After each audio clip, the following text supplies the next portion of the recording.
Hey guys and girls, it's Blackjack with 396 Guitars. I have my number 2 bass on the bench today, in between a Les Paul and a complete rewire on a Stratocaster. I'm trying to catch up my own work for my own guitars. We're going to do a restring and setup and a cleanup, of course. So let's get to work. As I said, this is one of my own basses. Let's get centered. Excuse me.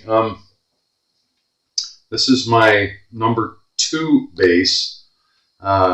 We recently did my Brown Burst, which is the same guitar but alder body. This is Swamp Ash.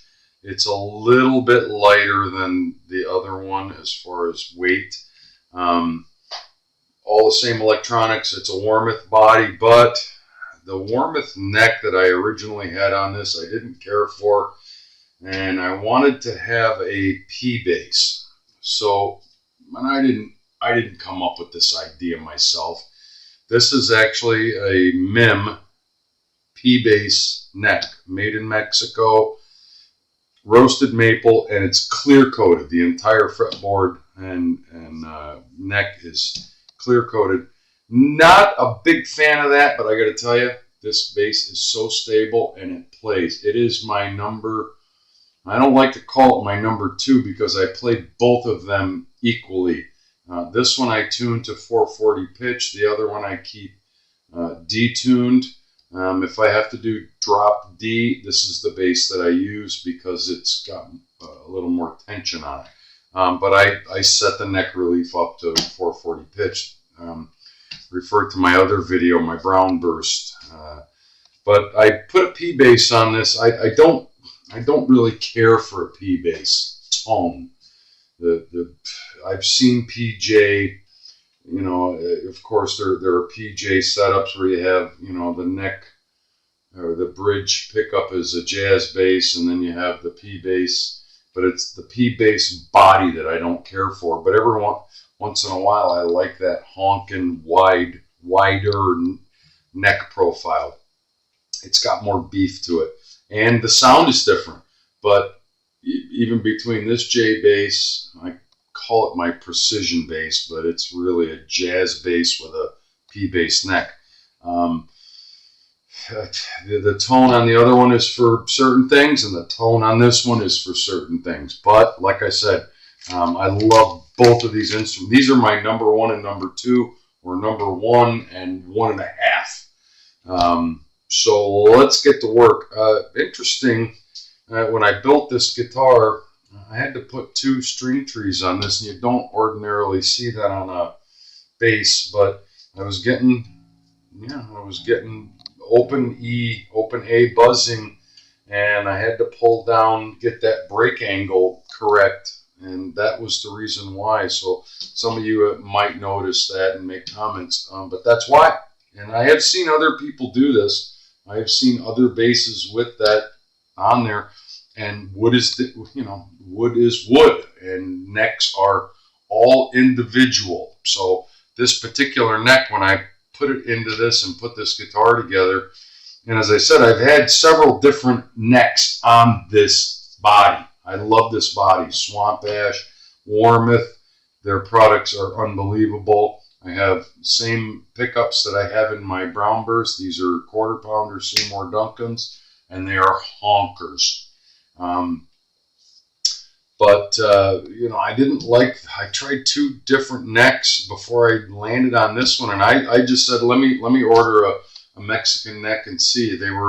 I was able to source this one out, and I was happy that it was roasted maple, which is my go-to, and I will only play on roasted maple because they're more stable. They have a lot less moisture in them. They've been cooked in an oven, as it were. I wasn't crazy about having it clear coated. I like to have a bare fretboard, but so far this has been a go-to bass. I've played hundreds of sessions, gigs, recordings, rehearsals, and shows.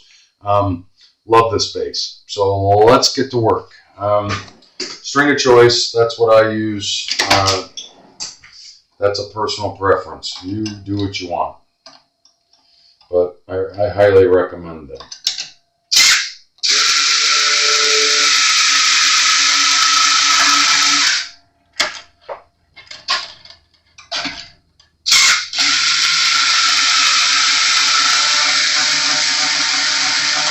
I'm still getting used to my new screw gun. See?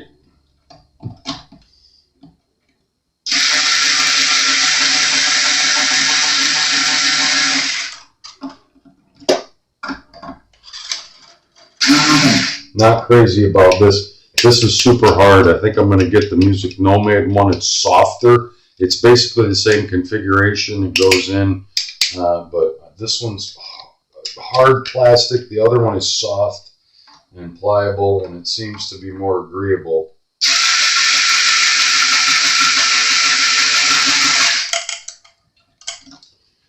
The strings off. And we're going to clean it. That's the first order of business because, yeah, damn, it was, I wrote the date down. It was the May of this year that I last changed strings. And I'm going to save those to compare them to the new ones. These strings last and last and last and last, these strings. But they do. You don't know it. It's such an insidious thing. Over time, they get dead and they don't have the crunch. But I want to compare the color to the new ones that come out. When I restrung the other bass, I didn't do that. I got some goop on the neck. I think maybe we need to clean the neck, even though it doesn't need oil. You don't oil a clear-coated poly neck. Everything's poly sealed. But boy, you can see where all my action there. All the way up to, yeah, I've been playing some leads. Look at that for a bass player. A little dirty, a little dusty. You can see that. She's going to get the full Monty today. Short of oiling the fretboard, because just don't need it. Clear coated. But we're going to clean it. We're going to address the frets. In fact, let's clean the frets right now while we have everything off before I forget. Why is my phone buzzing? Stop it. I hate that. Usually I turn that thing upside down so I don't hear it or see it. There's my little tool. And you've seen this exercise. I'm just going to hit it with 1,000 because they don't look that bad. They just need to be cleaned up and shined. And you know this exercise. Go all the way up the fretboard. I'm going to pause really quickly while I take this moment to clean these frets off quickly. I want to save a little video time. Stand by. So I did a fret eraser, only 1,000 grit, because this guitar is not that old. I'm sorry, my head was in the way. Let me pull out a little bit so that it doesn't happen quite as much. And get over here. Yeah, sorry. But I wanted to show you something. And I'm hoping the camera picks up on this. Right there. That shadow right there, that's goop and dirt. It's on the fretboard. And that's my own bass. And it's been since May, so 8 months ago, of my goop and crap that's on this thing that needs to be cleaned off. And why wouldn't you? No, that stuff will build up over time. I don't know why it's more down here on the G string than anywhere else. I see a lot of string marks on the fret. I'm going to clean it with a little bit of this because it's clear coated. Oh yeah.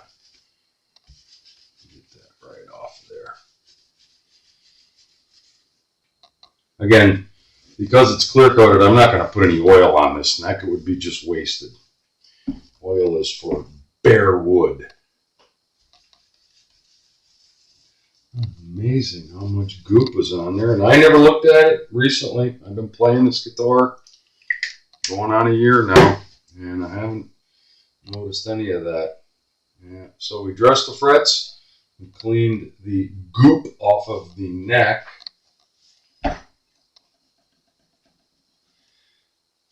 And let's get after, oh yeah, look at that mess there. Look at the dust that builds up underneath your strings. My own guitar, my own instrument. And this is why I say every time I get somebody else's guitar in my shop, I go, why wouldn't you clean that? Because you can do it. Doesn't need to be dirty. Dirt is not character. Dents and things, yeah, we could consider those character. But dirt is just dirt. If you dig my meaning. Is it easy to get in and around all these crevices? No, it's kind of a pain in the butt, but this is what we do. I do this on my own instruments. I do them on yours. What a difference. I know the camera can pick up on that instantly. That's where all the time, right? This guitar's got some character on it. We got marks there. This is my thumb stop where my fingernail hits it. It's starting to wear through, starting to put a mark on the clear coat. Man, there is no reason to have all that dirt on there and dust and crap. I got a nice little custom control plate on there. I know you can't see it, and that's why I chose this one, because it won't show dirt like a chrome one does. You put chrome, run-of-the-mill jazz-based chrome, it's always got fingerprints and gook on it. That's why I chose that one. It's sharp, it looks good. I got Telecaster type knobs on there because that's what I like. Let me get my favorite tool for this. Get under there, get all that crap out of there, clean it up. All right.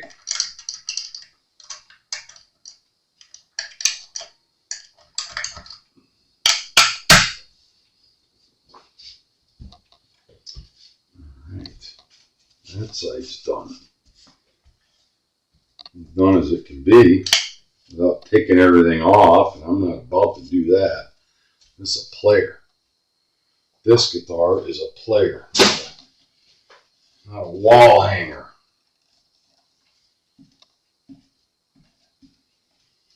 And like I said, it's a Mexican made, and don't let that put you off. I used to be one of those guys that went, no, made in Mexico? No, what you got to be afraid of is made in offshore country of your choice. Insert name of offshore country. Mexican made parts and guitars are damn near as good as anything made in this country. And I mean that because I wouldn't say it if it wasn't true. I got Schaller tuning machines on this thing. That's my company of choice when it comes to hardware. Good high quality stuff at reasonably priced. Not cheap, but reasonably priced. And they last a long, long time before they start looking gacked. Is that still in there? Yep, a little bit, sort of. The horns, they catch all the goop.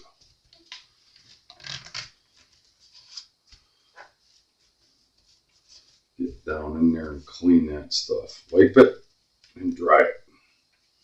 And this stuff treats it. It not only cleans it, but it treats it and keeps the stuff from actually sticking in to the clear coat. That's my Music Nomad rant. You know the stuff I use. Good stuff. If it's a good product, I'll tout it. If it's not, I'll tell you equally as bad. Why the horns always get dirtier than everything else. Alright, I'm going to continue cleaning this thing up. You've seen how I do it. Do the front, do the headstock, do the horns, do the sides. I'm going to do the back. Stand by, I'll be with you in a moment. So we're back. You can see I had the same treatment on the back, cleaned it up, cleaned up the back of the neck, the back of the headstock, polished up as much as I could. The chrome up here. No matter what you do to those, they'll always have a mark on them. They just love to get a fingerprint. You'll notice that the back of the neck is not clear coated. That's open, and I like that. Roasted maple breathes. Getting a little chafing from playing it. Finally, I got a little belt buckle knock there. For the most part, she still looks goddamn near brand new. And this guitar, again, about 6 years old. So, cleaned it up. That's that. Where are we going? Put some strings on it.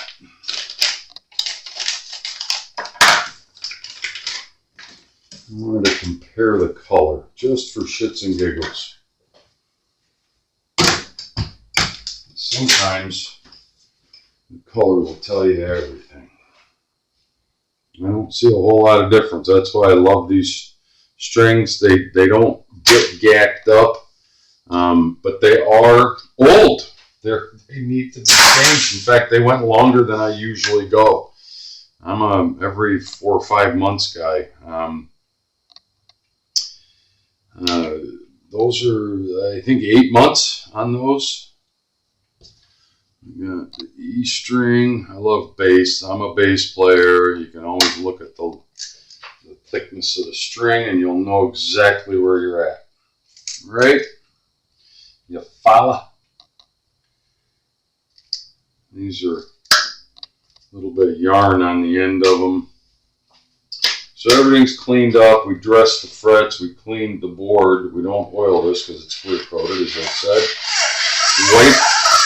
Wiped the entire guitar down. Cleaned it up before we put the strings on. A little chip in my nut there.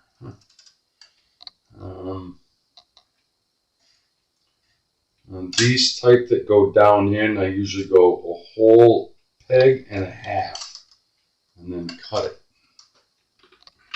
And that should give me 2 good wraps. Yep. That should give me 2 good wraps. We'll see. We'll see if I know what I'm talking about here. Probably going to get 1.5 out of this one.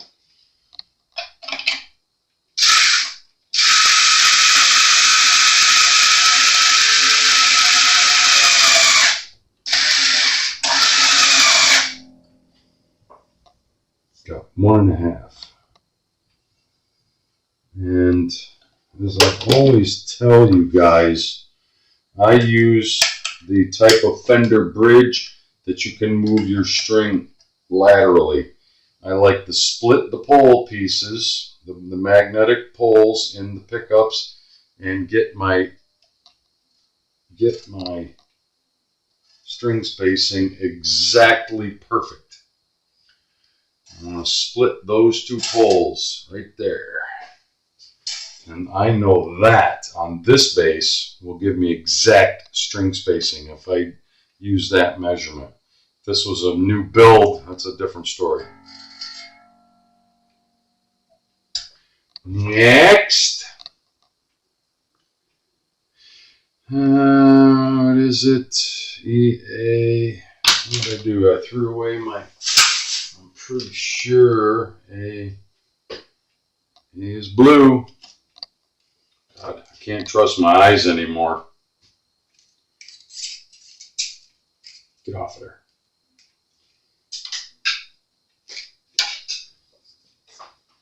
Can't trust my eyes anymore. String spacing. I talk about it a lot when I'm restringing guitars. It's important.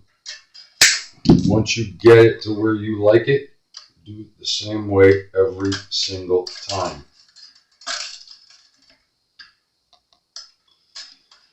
That's not going to wrap around again.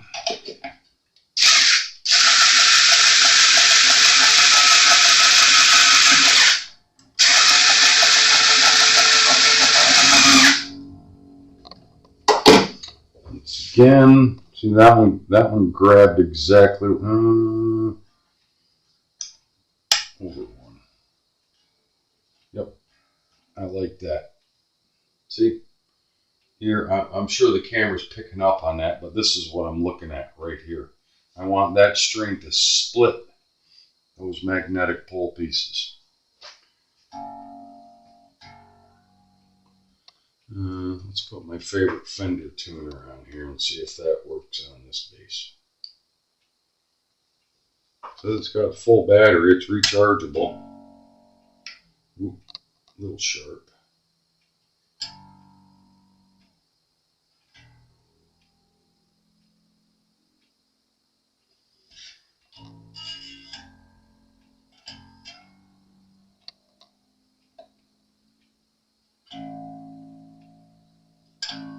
Come on, baby, get up there.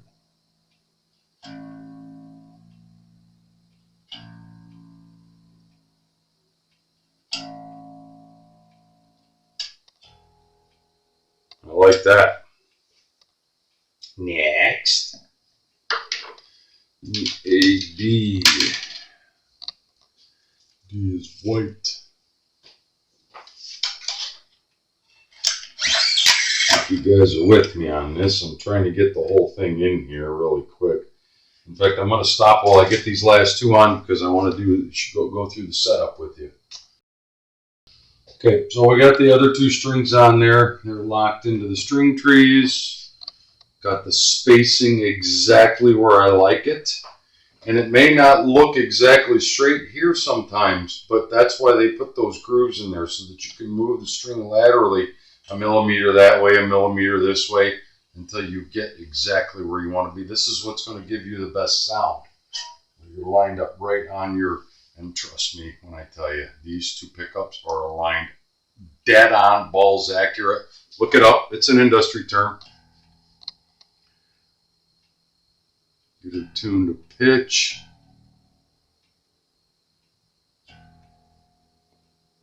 And then we're going to stretch them.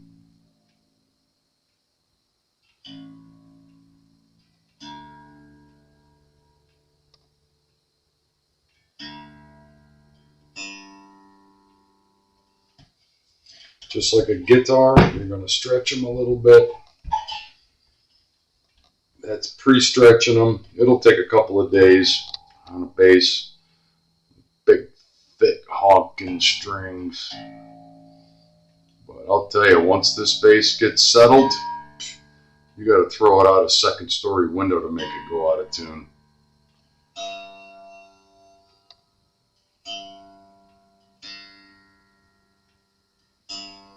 I like that. Need the cutters.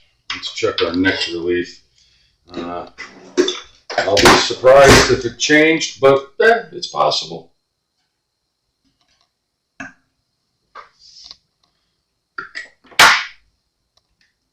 Shut my tuner off. 12,000, so I don't care if you're playing a bass or a 6th string or whatever. 7th fret. Oh, it's a little tight. It's a little tight. Yeah. I'm going to open it up. See, you never know. I'm going to open it up a bit, and I'm pretty sure this is a Mexican. I think it's a standard.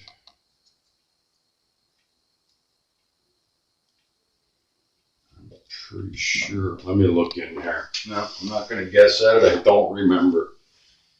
I know that it could be metric or it could be standard. I'm going to say it's 3/16. So it's a little straight.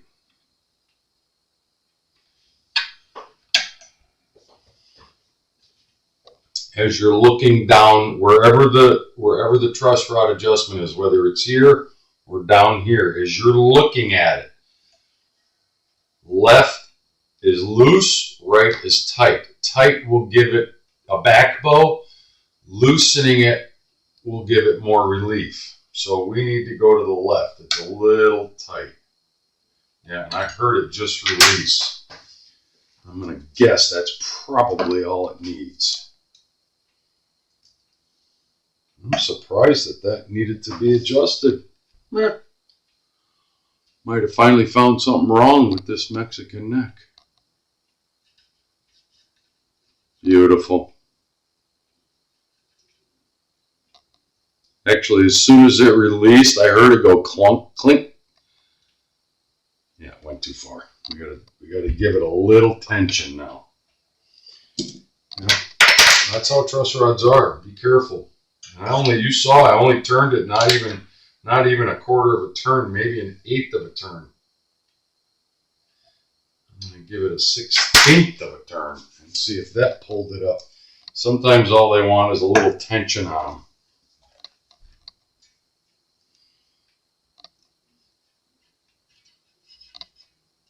That's it right there. We went too far, and now it's dead on. We backed it off just a little bit too far, and as soon as I loosened it, I heard it release. So that's how tight that truss rod is in there and how precise it is on this particular, and this is a Mexican neck. It only needs a 16th, an 8th of a turn just at a time. And then once we went too far, just ever so slightly put a little tension on it, and that pulled it right into the right measurement. So that's my rant on truss rod adjustment for today. Be careful, go slow, only put a few just small turns. Don't start wrenching whole turns on it because you're going to get so far out of whack and forget where you are. Yeah, fella. Let's check our string height.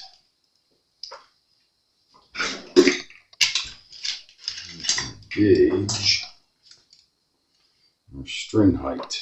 Now that we've changed the neck relief, am I in the movie? I hope so. Dead on at 5. Dead on at 5. Right at 5. Right at 5. Right where I left it. Even though we adjusted the neck relief slightly, 5/64 all the way across the radius of the board. Okay.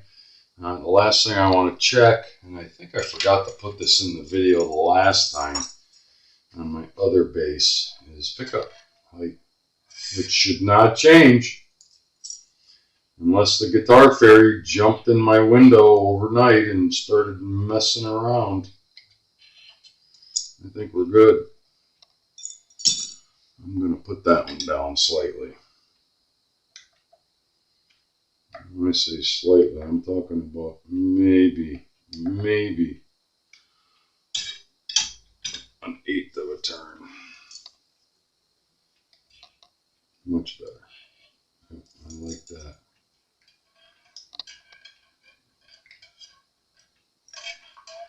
Oh, this bass. I love her.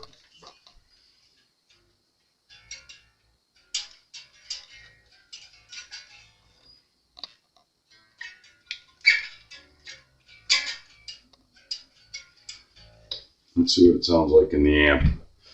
Usually this camera mic cannot pick up the bass tones. It usually cancels out, especially if I'm too loud, which it probably will be.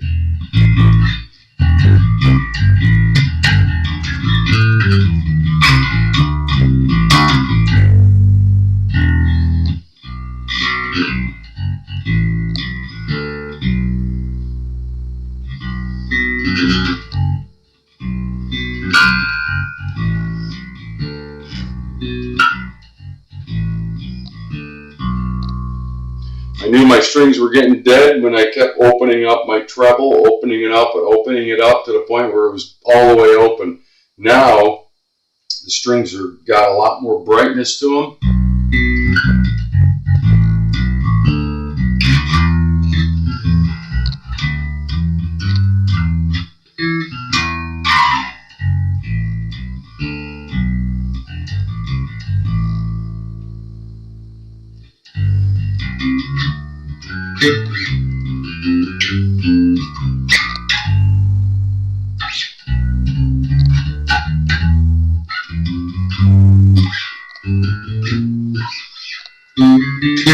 No buzzing, and got a lot more crispness, and I gained some of my adjustment on my treble. As your strings become deader and deader and deader, that's what happens. It's almost like you're putting too much tone choke on it, and you're deadening your strings, so the strings become dead on their own after a while, and I ended up having my treble all the way open. Once I get my amp set, I adjust everything on stage right here. I never go over to my amp. Once the gig starts, I set it and forget it. Everything I do is adjusted right here on these three knobs, 2 pickups and a tone. I hope that makes some sense to you. It's Blackjack with 396 guitars. We did a restringing setup, a clean on one of my own basses, which I hardly ever get to do on film, but I've got so much work in the shop right now. I said, that's it. I got to do my own stuff. So I'm glad you came along for the ride. If you dig what I'm doing, like and subscribe. Go to my website. If you need work, we're in Fort Lauderdale. Call me anytime. We'll talk soon.